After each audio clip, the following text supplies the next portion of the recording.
ओम नमो भगवते वासुदेवाय। ओम नमो भगवते वासुदेवाय। ओम नमो भगवते वासुदेवाय। ओम अज्ञानतिमिरान्धस्य ज्ञानाञ्जनशलाकया चक्षुरुन्मिलितं येन तस्मै श्रीगुरुवे नमः। श्रीचैतन्यमनोभीष्टं स्थापितं येन भूतले स्वयं रूपकदा मह्यं ददाति स्वपदान्तिकं। वन्देऽहं श्रीगुरो श्रीयुतपदकमलं श्रीगुरून् वैष्णवांश्च श्रीरूपं साग्रजातं सागररघुनाथान्वितं तं श्रीगं साद्वैतं सावधूतं परिजनसहितं कृष्णचैतन्यदेवं श्रीराधा कृष्णपादान् सागरललिता श्रीविशाखान्वितांश्च हे कृष्ण करुणा सिंधु दीनबंधु जगत्पते गोपेश गोपिका कांता राधा कांता नमोस्तुते सप्त कांचन गौरांगी राधे वृंदावनेश्वरी वृषभानुसुते देवी प्रणमामि हरिप्रिये वाञ्छाकल्पतरुभ्यश्च कृपा सिन्धुभ्येव च पतितानां पावनेभ्यो वैष्णवेभ्यो नमो नमः। जय श्री कृष्ण चैतन्य प्रभु नित्यानंद श्री अद्वैत गदाधर शिवासादि गौरभक्तवृंद हरे कृष्ण कृष्ण कृष्ण हरे हरे हरे राम राम राम हरे हरे। ओके। अध्याय 4 श्लोक संख्या 8। परित्राणाय साधूनां विनाशाय च दुष्कृतां धर्म संस्थापनार्थाय संभवामि युगे युगे। कृष्ण अभी वो क्यों अवतरित होते हैं के बारे में बता रहे हैं। आगे बढ़ के पिछले श्लोक में बताया कि यदा यदा ही धर्मस्य ग्लानि, जब धर्म की अवनति होती है फिर भगवान प्रकट होते हैं। तदात्मानं सृजाम्यहम, आत्मानाम अंतरंग शक्ति से प्रकट होते वो। अभी बोल रहे कि एक और कारण है, भक्तों का उद्धार करने, दुष्टों का विनाश करने तथा धर्म की फिर से स्थापना करने के लिए मैं हर युग में प्रकट होता हूँ। तो ये बहिरंग कारण नहीं है। तो यहाँ एक रहस्य है। रहस्य यह है कि ये जो भक्तों का उद्धार या दुष्टों का विनाश करने का जो कार्य है वो कृष्ण का नहीं है, वो विष्णु का है। हाँ, तो ये दोनों भी, ये जो यहाँ कृष्ण बता रहे कि तदा यद संभवामि युगे युगे, तो ये युगे युगे, हर युग में कृष्ण प्रकट नहीं होते। कब प्रकट होते हैं? ब्रह्मा के एक दिन में, ब्रह्मा के दिन में एक बार ही, 28th चतुर्युग हाँ में प्रकट होते हैं कृष्ण। लेकिन ये संभवामि युगे युगे कौन है? ये विष्णु है। तो पालन करता विष्णु है, तो विष्णु प्रकट होते हैं। हम्म, तो फिर अभी प्रश्न ये उठता है कि अभी कृष्ण कैसे प्रकट हुआ फिर? कृष्ण ये कृष्ण भी आके ये धर्म संस्थापना करते हैं क्या, या उनका कुछ और उद्देश्य है? तो इस प्रश्न का उत्तर चैतन्य चरितामृता में हमें मिलता है। वहां कृष्णदास कविराज गोस्वामी बताते हैं कि कृष्ण इस भौतिक जगत से अनासक्त है, उदासीनवत। तो ये भौतिक सृष्टि तो उनके शक्ति से, सृष्टि विनाश सब कुछ शक्ति से चल रहा है। तो खुद कृष्ण को इसके बारे में इतना आसक्ति नहीं है, भौतिक संसार के बारे में, भौतिक जगत के बारे में। लेकिन वो जब आते हैं, या जब कृष्ण का आने का समय हो गया, तब विष्णु का अवतार का भी समय हो गया। और जब कृष्ण प्रकट होते हैं तो सब विष्णु रूप कृष्ण में समावेश हो जाते हैं। तो विष्णु भी कृष्ण के शरीर में थे, और विष्णु ने सब ये दुष्टों का संहार करने का कार्य विष्णु ने किया, कृष्ण ने नहीं किया। और विशेष रूप से भक्तों का उद्धार के बारे में कृष्ण का एक मकसद था कि पूरा जगत को दिखाना है कि मेरे भक्त कैसे रहते हैं, मेरे भक्त मुझे कैसे प्यार करते हैं, कैसे सेवा करते हैं। और कृष्ण का सबसे प्रिय भक्त है ब्रजवासी। तो कृष्ण इसलिए प्रकट होते हैं क्योंकि, तो कृष्ण भक्ति में दो वर्ग है। एक को हम वैदिक भक्ति बोलते हैं और दूसरे को रागानुग भक्ति बोलते हैं। ये वैदिक भक्ति का मतलब है जो वैदिक मार्ग का अनुसरण है, और उसमें गौरव और आधार इसके ऊपर आराधना होती है। हम्म, तो जो व्यक्ति वैदिक भक्ति करता है वो विष्णु को पाता है, वैकुंठ जाता है वो। हम्म, तो कृष्ण चैतन्य चरितामृता में कृष्णदास कविराज गोस्वामी बता रहे हैं कि कृष्ण को ये वैदिक भक्ति इतना आकर्षित नहीं करता। कृष्ण को, कृष्ण वैदिक भक्ति से ग्रस्त नहीं होते, उनको चाहिए रागानुग प्रेम। और ये रागानुग प्रेम सिर्फ ब्रजवासियों में है, और बताते हैं कि कृष्ण भक्त के नियंत्रण में आ जाता है। किस तरह का भक्त? ब्रजवासी भक्त।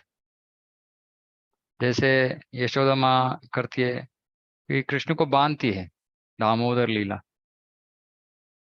कौन बांध सकता है भगवान को? कोई नहीं बांध सकता। लेकिन भगवान के जो शुद्ध ब्रजवासी भक्त है वो भगवान को बांध सकते हैं। और कृष्ण का उद्देश्य ये था कि ये पूरा जगत ये ऐश्वर्य भाव के पीछे पड़ा है, ये मुझे ऐश्वर्य भाव से आराधना करते हैं और ये मुझे आकर्षित नहीं कर रहे हैं। मुझे इनको दिखाना है कि ब्रज भक्ति क्या है, और मुझे पाना है तो लोगों को ब्रज भक्ति सीखनी होगी। तो लोगों को ये ब्रज भक्ति दिखाने के लिए भगवान कृष्ण खुद आते हैं, वृंदावन के साथ आते हैं, ब्रजवासियों के साथ आते हैं, और ब्रजवासियों का भक्त दिखाते हैं। ये एक ही कारण है कृष्ण अवतरित होने के लिए, खुद। नहीं तो सामान्य रीति से भक्तों का उद्धार, दुष्टों का संहार, ये तो विष्णु का कार्य है। ये रहस्य है। ये अभी प्रभुपाद जी ने यहाँ भगवत गीता का ये इस तात्पर्य में उसको बहिरंग नहीं किया है। हाँ, लेकिन जब हम चैतन्य चरितामृता पढ़ते हैं फिर हमको समझ में आता है कि ये है युगे युगे। क्योंकि युगे युगे का मतलब ये नहीं कि कृष्ण हर युग में अवतरित होते हैं, नहीं, कृष्ण नहीं। कृष्ण का तो एक शेड्यूल है। विष्णु का शेड्यूल, विष्णु का हर युग में आने का कार्य है क्योंकि वो पालन करता है। हम्म, तो एक बहुत मुख्य प्रश्न उठता है फिर कि हम क्या कर रहे हैं, हम कहाँ जाने वाले हैं।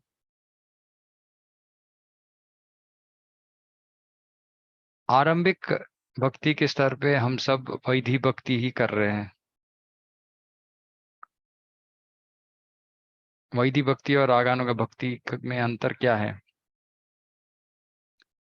वैदिक भक्ति में हम नियमों का पालन करते हैं, जैसे कि जल्दी सुबह उठना, फिर ब्रह्म मुहूर्त में जप करना, इत्यादि इत्यादि जो नियम है सबका पालन करते हैं।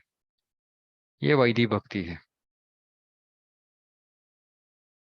और जब हम वैदिक भक्ति में जो नियम निबंधन है, सब कुछ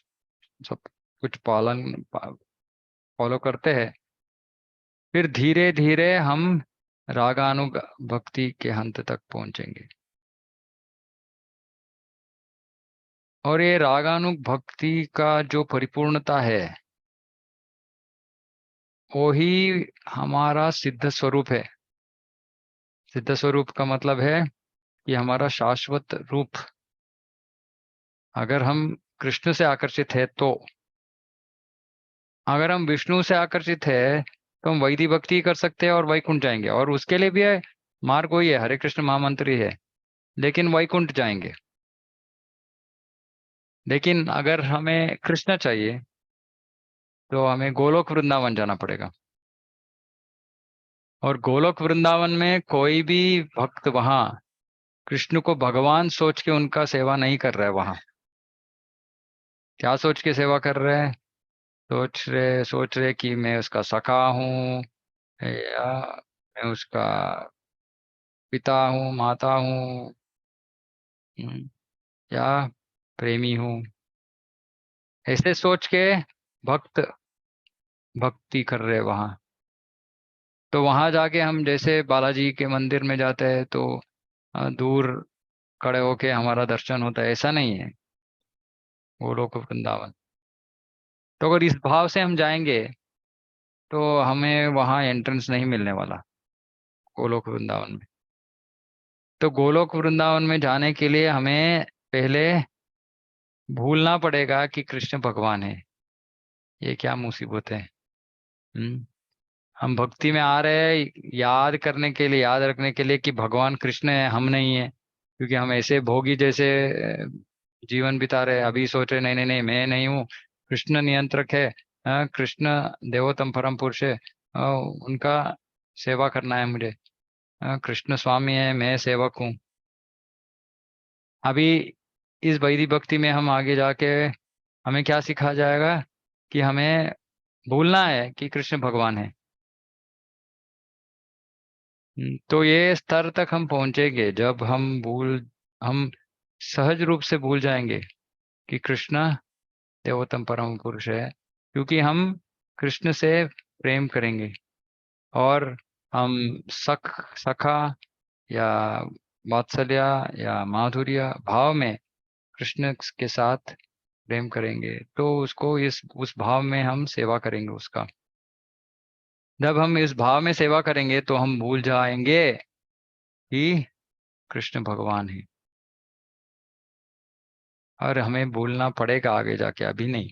और वो भी आर्टिफिशियली नहीं, कृतक रूप से नहीं। ऐसे नहीं कि मैं नहीं, कल से मैं भूल रहा हूँ, मेरा मेमोरी को इरेज कर रहा हूँ मैं, कल से मैं कृष्ण भगवान नहीं, मैं भगवान हूँ, नहीं।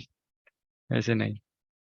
अ, तो धीरे धीरे होगा वो। जब हम अभी जो वैदिक भक्ति कर रहे हैं, वैदिक भक्ति अगर हम ठीक से करेंगे वैदिक भक्ति, तो हम प्रगति करेंगे, फिर आगे बढ़ेंगे, फिर ये रागानुग भक्ति के अंत तक पहुंचेंगे। फिर वहां बहुत सारे डिटेल्स है, वो मैं अभी नहीं बताने वाला। लेकिन इस मार्ग में हमें जाना है और ये बहुत लंबा मार्ग है। बहुत सारे भक्त सोचते हैं कि जो जितना हो सकता है मेरे से कर लूंगा मैं, बाकी छोड़ो, गोली मारो। फिर तो गोलोक वृंदावन नहीं मिलेगा। जिस जिसको गोलोक वृंदावन चाहिए उसको तीव्र भक्ति करना पड़ेगा। तीव्र भक्ति करेंगे तो थोड़ा थोड़ा आगे बढ़ेंगे।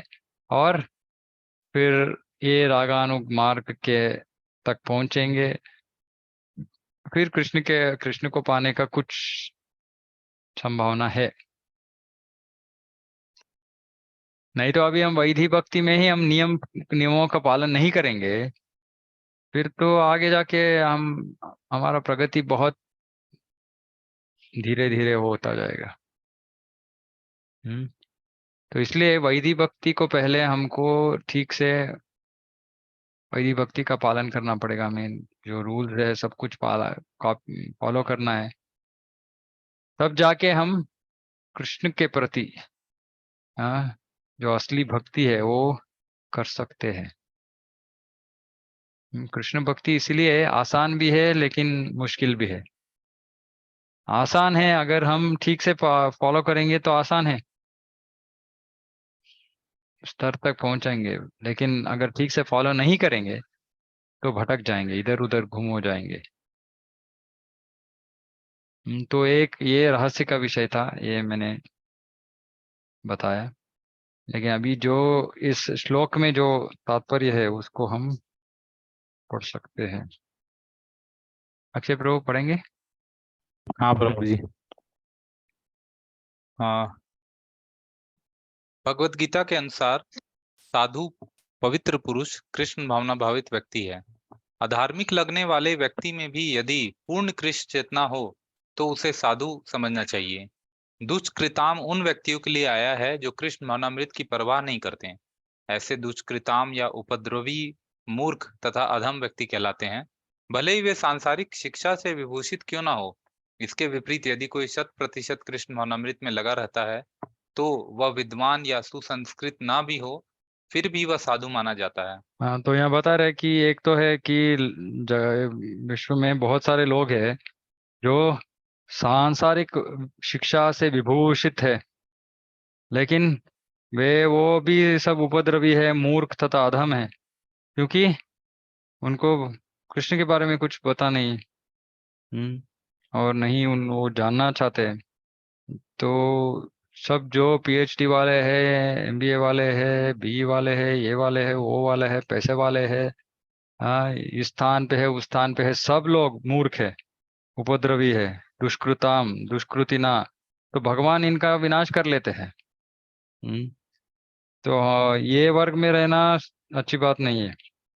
इसके विपरीत यदि कोई 100% कृष्ण भावनामृत में लगा रहता है तो वह विद्वान या सुसंस्कृत न भी हो। लेकिन ये तो प्रभुपाद जी ऐसे ही बता रहे कि सुसंस्कृत न भी हो, क्योंकि जो व्यक्ति हर समय भक्ति करता है, वो तो आगे जाके सबसे सुसंस्कृत व्यक्ति बनता है। तो ये आरंभिक स्तर है, जो व्यक्ति 24 आवर्स भक्ति में लगा है, लेकिन अभी भी उसका अनर्थ सब है, अनर्थ निवृत्ति का हंत तक उसने वो पहुंचा नहीं है। तो उसमें कुछ ऐसे दुर्गुण ऐसे कुछ रह सकते हैं, दिख सकते हैं, क्योंकि वो पिछले जो वासना है वो सब अभी भी है व्यक्ति में। जब भक्ति में आगे बढ़ता है तो सब अनर्थों का निवृत्ति, अनर्थों का नाश हो जाता है। फिर भक्त में कुछ हम ऐसे बुरा गुण नहीं दिखने को मिलता है। लेकिन तब तक थोड़ा बहुत, इसीलिए कृष्ण आगे जाके बोलते हैं कि जब मेरा भक्त से कुछ गलती होता है तो उसको फिर भी साधु ही मानना पड़ेगा हमें। अ, अ, क्योंकि वो बहुत जल्दी उस स्तर से बाहर आ जाएगा, उसका हृदय परिशुद्ध हो जाएगा। तो ये एक विषय है कि, लेकिन भक्त जो भी हो, ऐसे 100% जो भक्ति में लगा है वो विद्वान ना हो या कुछ बहुत बड़ा घराना से आया नहीं हो, फिर भी उसे साधु माना जाता है। तो हर भक्त को हम इसीलिए कभी किसी भक्त को ये अफ्रीका का भक्त है, अमेरिका का भक्त है, या ये काला भक्त है, गोरा भक्त है, विद्वान भक्त है, मूर्ख भक्त है, ऐसे नहीं बुलाते। भक्त है तो भक्त है, बस हो गया काम। वो कैसे भी हो, कहाँ से भी हो, उसका स्थान मान जो भी हो, कुछ मायने नहीं रखेगा। और हमें उन्हें पूर्ण रीति से उनका गौरव करेंगे, क्योंकि वो वैष्णव है। ये बहुत मुख्य है। ओके। जहाँ तक अनिश्वरवादियों का प्रश्न है, भगवान के लिए आवश्यक नहीं है कि वे इनके विनाश के लिए उस रूप में अवतरित हों जिस रूप में वे रावण तथा कंस का वध करने के लिए हुए थे। भगवान के ऐसे अनेक अनुचर हैं जो असुरों का संहार करने में सक्षम हैं, किंतु भगवान तो अपने उस निष्काम भक्तों को तुष्ट करने के लिए विशेष रूप से अवतार लेते हैं जो असुरों द्वारा निरंतर तंग किए जाते हैं। असुर भक्त को तंग करता है, भले ही वह उसका सगा संबंधी क्यों ना हो। यद्यपि प्रहलाद महाराज हिरण्यकश्यपु के पुत्र थे, किंतु तो भी वे अपने पिता द्वारा उत्पीड़ित थे। इसी प्रकार कृष्ण की माता देवकी यद्यपि कंस की बहन थी, किंतु उन्हें तथा उनके पति वसुदेव को इसलिए दंडित किया गया था क्योंकि उनसे कृष्ण को जन्म लेना था। अतः भगवान कृष्ण मुख्यतः देवकी का उद्धार करने के लिए प्रकट हुए थे, कंस को मारने के लिए नहीं।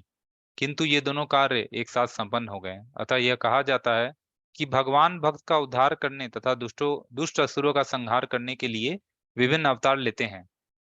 लेकिन मुख्य विषय है कि जब विष्णु भी अवतरित होते हैं तो भी उसका भी कारण है भक्तों का उद्धार। क्योंकि यहाँ बता रहे हैं स्पष्ट रूप से कि बहुत सारे है उनका जो शक्ति है, तो असुरों को मार सकते हैं। अनुचर है, जो भी है शक्ति अनुचर। तो स्वयं विष्णु या भगवान को अवतरित होने का कुछ जरूरत नहीं है, आवश्यकता नहीं है इसके लिए, दुष्टों का नाश करने के लिए। वो तो वहीं से हो सकता है, दुर्गा देवी काफी है। हम लेकिन विशेष रूप से भगवान का भक्त भगवान का हृदय है, भगवान का हृदय है भक्त। तो इसलिए भगवान भक्तों के पीछे, भक्तों भगवान का एक ही काम है, भक्तों का देखभाल करना, भक्तों का के प्रति प्यार दिखाना।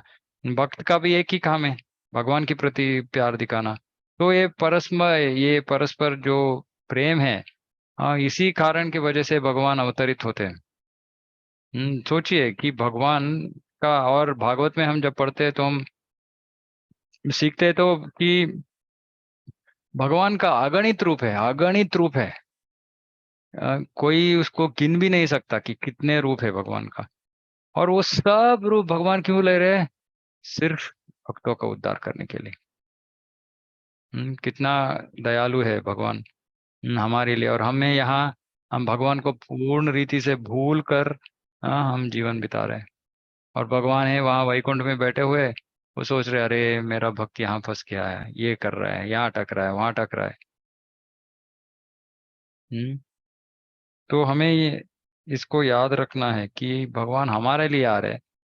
और हम उनके बारे में श्रवण भी नहीं करते, कीर्तन भी नहीं करते। हम्म, तो कितना बुराई है हम में। ओके। कृष्णदास कविराज कृत चैतन्य चरितामृत के निम्नलिखित श्लोकों मध्य लीला 20 263 से अवतार के सिद्धांतों का सारांश प्रकट होता है। सृष्टि हेतु यही मूर्ति प्रपंच अवतरे, सही ईश्वर मूर्ति अवतार नाम धरे।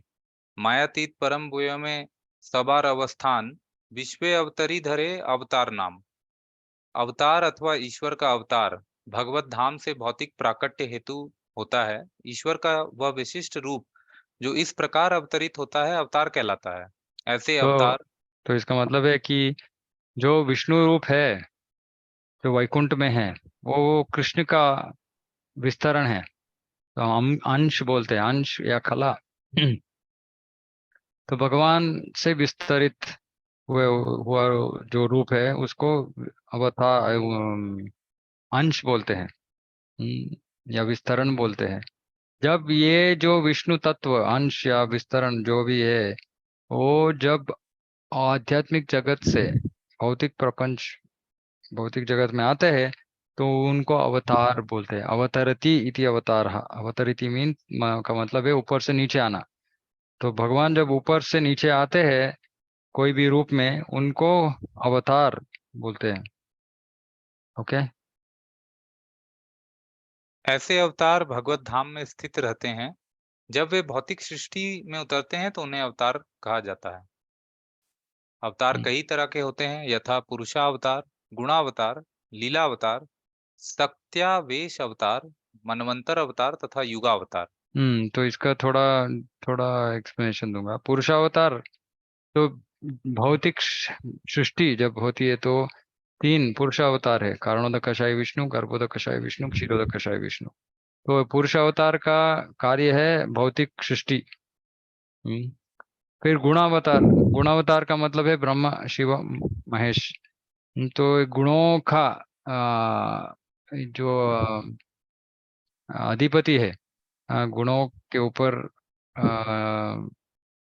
उनका नियंत्रण चलता है। तो ब्रह्मा रजोगुण का अवतार है।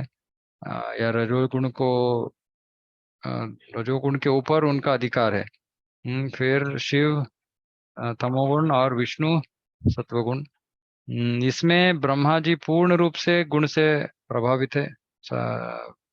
और शिव जी प्रभावित नहीं है, लेकिन ऐसे लगता है कि वो प्रभावित है। और विष्णु पूर्ण रीति से सत्य कोई गुण से प्रभावित नहीं है, गुणों के ऊपर है। तो ये 3 है गुणावतार। फिर लीला अवतार, जो इतने सारे लीला है, हम ऐसे दशावतार बोलते हैं ना, वो दशावतार लीला अवतार का एक भाग है। जो 10 मुख्य लीला है, उसको लेके दशावतार बनाया गया है। तो ये तो अगणित है। फिर शक्त्यावेश अवतार। शक्त्यावेश अवतार का मतलब है जो एक सामान्य व्यक्ति, सामान्य जीव को भगवान शक्ति प्रदान करते हैं किसी एक निर्दिष्ट उद्देश्य को पाने के लिए या उसको अ, करने के लिए। तो इसको शक्त्यावेश बोलते हैं, जैसे कि परशुराम, व्यासदेव, नारद जी, ये सब शक्त्यावेश अवतार है। फिर मनवंतर। मनवंतर का मतलब है ब्रह्मा के एक दिन में 14 मनु हैं। और मनु, हर एक मनु जब वो शासन करता है, तो उस समय भगवान का एक रूप हर एक मनवंतर में, मनवंतर का मतलब है मनु का जो शासन का समय है, उसका एडमिनिस्ट्रेशन का जो समय है, उतना समय तक मनु के साथ एक भगवान का एक अवतार भी आता है, उसको मनवंतर अवतार बोलते हैं। फिर युगावतार, जो हर एक युग में भगवान प्रकट होते हैं। तो इसके बारे में भागवत में 11वें स्कंद में है। तो युगावतार, तो ऐसे इतने सारे विभाग है अवतारों में। तो भगवान अलग अलग उद्देश्य के लिए इतने सारे अवतार लेके भौतिक संसार में आते हैं। ओके,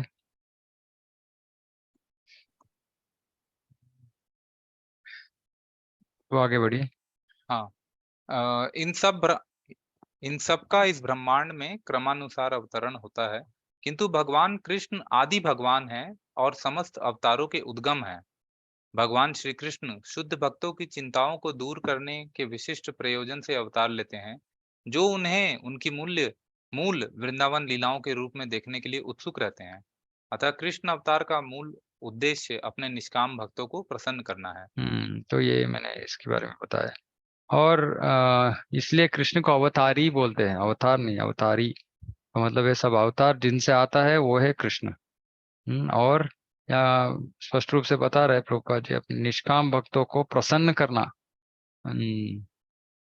और अ, जो रहस्यमय विषय है वो है ये जो रागानुगा भक्ति का मार्ग है, उसको दिखाने के लिए भगवान कृष्ण स्वयं प्रकट होते हैं। भगवान का वचन है कि वे प्रत्येक युग में अवतरित होते रहते हैं। इससे सूचित होता है कि वे कलयुग में भी अवतार लेते हैं। जैसा कि श्रीमद् भागवत में कहा गया है, कलयुग के अवतार भगवान चैतन्य महाप्रभु हैं, जिन्होंने संकीर्तन आंदोलन के द्वारा कृष्ण पूजा का प्रसार किया और पूरे भारत में कृष्ण भावनामृत का विस्तार किया। उन्होंने यह भविष्यवाणी की कि संकीर्तन की यह संस्कृति सारे विश्व के नगर नगर तथा ग्राम ग्राम में फैलेगी। भगवान चैतन्य को गुप्त रूप में किंतु प्रकट रूप में नहीं, उपनिषदों, महाभारत तथा भागवत जैसे शास्त्रों के गुह्य अंशों में वर्णित किया गया है। भगवान कृष्ण के भक्तगण भगवान चैतन्य के संकीर्तन आंदोलन द्वारा अत्यधिक आकर्षित रहते हैं। भगवान का यह अवतार दुष्टों का विनाश नहीं करता, अपितु अपनी अहेतुकी कृपा से उनका उद्धार करता है। तो ये जो है संकीर्तन, ये जो भविष्यवाणी चैतन्य महाप्रभु ने जो बताया है कि संकीर्तन की यह संस्कृति सारे विश्व के नगर नगर तथा ग्राम ग्राम में फैलेगी। यही हमारा मूल सेवा है इस समाज के लिए। जो भक्त है, तो इसलिए बोल रहे कि वो भक्त इससे अत्यधिक आकर्षित है। जब भी इस्कॉन में हम कीर्तन करते हैं, तो सब कीर्तन में भाग लेने के लिए बहुत उत्सुक है भक्त। और हमको ये भी करना है कि बाहर भी जाके संकीर्तन करना है। और सामान्य जो लोग हैं, जो अपना अपने अपने जीवन में ग्रस्त हो गए, उनको भी आकर्षित करना है हमें। तो आगे जाके हमारे जो उड़ीमाऊ सेंटर से हम रेगुलरली अभी नगर संकीर्तन और पुस्तक बुक्स डिस्ट्रीब्यूशन दोनों का सेवा शुरू करने वाले हैं, क्योंकि यही हमारा असली कार्य है।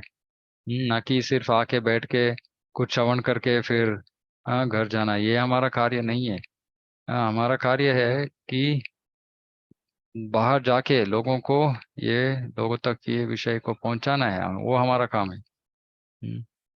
हम्म, और यहाँ ये भी बता रहे कि चैतन्य महाप्रभु का जो रूप है वो, उसको हम छन्न रूप बोलते हैं। छन्न का मतलब है रहस्यमय। और जो बहिरंग बाह्य गुह्य अंशों में, तो महाभारत उपनिषदों में गुह्य रीति में उसको प्रकट किया गया है। सुवर्ण वर्ण हेमांगो वरांगश चंदनांगरी संन्यास कृच्छम शांतो निष्ठा शांति परायण। तो ये महाभारत विष्णु सहस्त्र नाम का भाग है। तो उसमें बता रहे कि ये सन्यासी के रूप में आएंगे, सन्यासी के रूप में इनका कार्य करेंगे। और भगवान का यह अवतार दुष्टों का विनाश नहीं करता है। हम्म, और ये दिखाते हैं जगाए माधाय को उद्धार करके चैतन्य महाप्रभु, एक्चुअली नित्यानंद प्रभु दिखलाना चाहते थे कि चैतन्य महाप्रभु का कृपा अव्या अहेतुकी है। अहेतुकी का मतलब है कुछ कारण नहीं है उसके लिए, सिर्फ ये कृपा देने के लिए, बांटने के लिए भगवान आए हैं। हाँ, तो वो जगाए और मधाए सबसे बड़ा दुष्ट है, दुष्ट रहते हैं तब जब चैतन्य महाप्रभु अवतरित होते तो। हाँ, लेकिन उनका उद्धार करते नित्यानंद प्रभु। अद्भुत कथा है। जैसे इस हम बाद में इसका वर्णन करेंगे, लेकिन नित्यानंद प्रभु घायल हो जाते हैं इन दोनों की वजह से, फिर भी वो कृपा दिखलाते हैं। लेकिन चैतन्य महाप्रभु इतना गुस्सा हो जाते हैं कि वो सुदर्शन चक्र को बुलाते हैं, चलो इन दोनों को मार दो। फिर नित्यानंद प्रभु बोलते हैं नहीं नहीं नहीं महाप्रभु, ये कैसे हो सकता है, आप अगर इन दोनों को मारेंगे तो पूरा कलयुग को मारना पड़ेगा हमें, क्योंकि कलयुग तो ऐसे लोगों से ही भरा हुआ है। आपको इनके ऊपर अपना कृपा दिखाना है। तो चैतन्य महाप्रभु बोलते हैं नित्यानंद प्रभु, तुम बोल रहे हो तो मैं ये करने के लिए तैयार हूँ। नहीं तो इनका आज मैं इनको मार देता। और फिर चैतन्य महाप्रभु ये जगाए मधाई को बोलते हैं कि नित्यानंद प्रभु का के कृपा कृपा से अभी तुम लोग बच गए, लेकिन तुम्हें एक काम करना पड़ेगा। आगे जाके तुमको ये जो पाप कार्य है उसको बंद करना पड़ेगा। और नित्यानंद प्रभु की कृपा से और चैतन्य महाप्रभु के स्पर्श से वो इतना महाभक्त बन जाता है कि उसके बाद में किसी को तकलीफ पहुंचाने का बात छोड़ दीजिए। वो तो एक घाट बनाते हैं गंगा के तट पर, और जो भी भक्त आते हैं वहाँ उनको प्रणाम करके नीचे साष्टांग प्रणाम करके माफी मांगते हैं। और ऐसे अत्युत्तम भक्त बन जाते हैं। तो ये चैतन्य महाप्रभु का विशेष कृपा है, और इसलिए चैतन्य महाप्रभु इस कलयुग में इतना, कृष्ण भगवत गीता में आखिर में बोलते हैं सर्वधर्मान परित्यज्य मामेकम शरणं व्रज। इसका मतलब है कुछ योग्यता पाओ, मेरे में शरण हो, फिर मैं तुम्हें कुछ कृपा देने का सोच सकता हूँ। लेकिन चैतन्य महाप्रभु बोलता है नहीं नहीं नहीं, कुछ शरणागति वरणागति कुछ नहीं चाहिए, जस्ट ले लो, हरे कृष्ण महामंत्र ले लो, सब कुछ जप करो, सब सब जप करो। और जप करने से जो शरणागति का स्तर है वहाँ उस तक हम पहुंचेंगे। ऐसे नहीं कि हम शरणागत होंगे फिर भगवान का कृपा मिलेगा, नहीं, यहाँ उल्टा है विषय। सिर्फ हम हरे कृष्ण महामंत्र करेंगे, जप करेंगे, संकीर्तन करेंगे, तो ऑटोमेटिकली हम शरणागत हो जाएंगे, और जो योग्यता नहीं है हमें वो भी मिल जाएगा हमें। तो ये चैतन्य महाप्रभु का विशेष कृपा है। तो सब दूसरे अवतारों से पूर्ण रीति से भिन्न है। क्योंकि भगवान जब नॉर्मली आते हैं तो अस्त्र लेके आते हैं। तो इसलिए चैतन्य चैतन्य बोलते हैं सांगोपांग अस्त्र पार्षदम। पार्षद उनके जो भक्त है वो ही भगवान का अस्त्र है, इसका मतलब है उनके साथ संकीर्तन करते हैं वही अस्त्र है। और क्या देते हैं, प्रेम। नमो ब्रह्मण्य देवाय गो ब्रह्मण्य देव नमो महावदन्याय कृष्ण प्रेम प्रदाय थे। कृष्ण प्रेम बांटने के लिए चैतन्य महाप्रभु आते हैं। तो ये कलयुग का विशेष, कलयुग के लोगों के लिए एक विशेष भेंट है, विशेष अवकाश है। इसको लेके हम हमारा जीवन बहुत सरल रीति से हम परिपूर्णता हासिल कर सकते हैं। लेकिन लोग इतना इतना जो अत्यंत सरल विधान है इसको भी अपनाने के लिए हिचकिचाते हैं। लेकिन हमारा काम है, क्योंकि हमको तो ये मिल गया, अभी बांटने का काम हमारा है। चैतन्य महाप्रभु बोलते हैं, एक माली कितना फल खाएगा, या कितना बांटेगा। तो सब लोग आओ, सब लोग आके ये फल को बांटो। तो इस कार्य में हम सबको जुड़ना है। ठीक है, तो इसके साथ हम यही समाप्त करते हैं श्लोक। तो किसी का कुछ प्रश्न है तो हम उत्तर दे सकते हैं। हरे कृष्ण।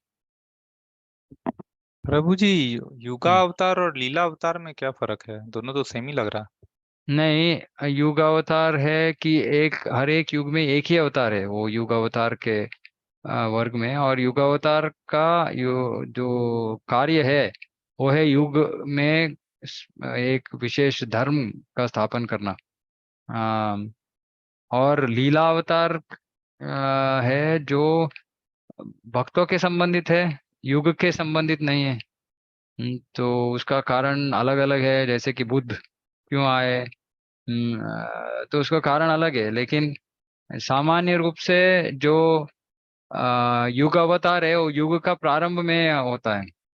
हाँ, लेकिन लीला अवतार जब भी अधर्म प्रदान हो जाता है तो लीला अवतार प्रकट होते हैं। तो ये इसमें एक फंक्शन फंक्शन उनके कार्य में अंतर है।